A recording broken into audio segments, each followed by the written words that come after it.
I'm Dan Palomino with ColoradoDreamHouse.com and this week's market update for the week of October 4th.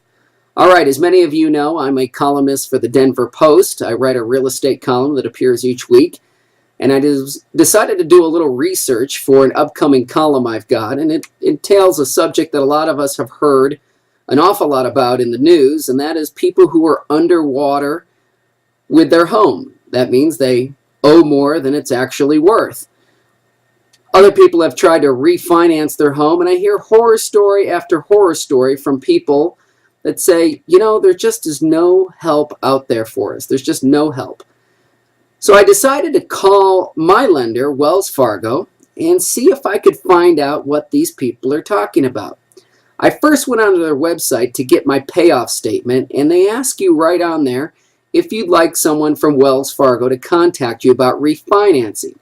I checked yes. I didn't hear anything from them. I did that 3 times over 2 weeks, and of course, no one ever contacted me. I finally called the refinancing department, and they said I was eligible for an FHA streamline refinance, no appraisal. I said, great, sign me up. One problem, they charge 2.25% on the value of your home. So 2.25 points to refinance. Better yet, they will not allow you to roll those fees into the loan. You've got to bring that cash to closing. Well, if you've got a high value home, that's going to be a lot of money. So I said to the guy, well, why in heaven's name would I possibly do that? And he just paused and said, well, I guess you wouldn't. It doesn't make a lot of sense to do that. So refinancing wasn't an option for me through my own lender, which again I thought would be the best option.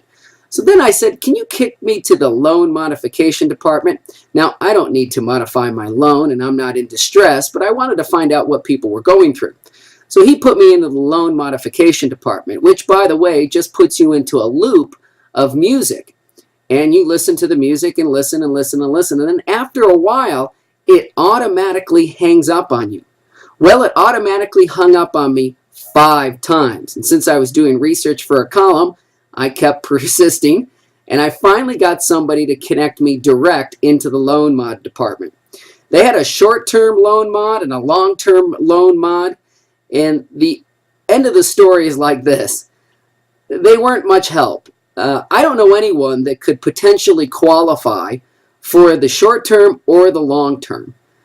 Even myself.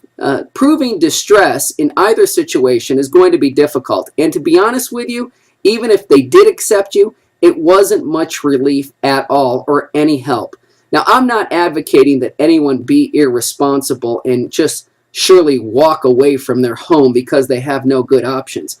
But I can tell you after going through this little exercise, I know now why people do walk away from their homes. Because the truth of the matter is, there are no good options out there for people to help them stay in their homes. And if you listen to the propaganda from the government that there are plenty of programs in place, they're just full of it. All right, that's today's post. If you have a comment, I'd like to hear it. If you need help buying or selling a home, I'd love to hear from you as well at ColoradoDreamHouse.com. Have a great week.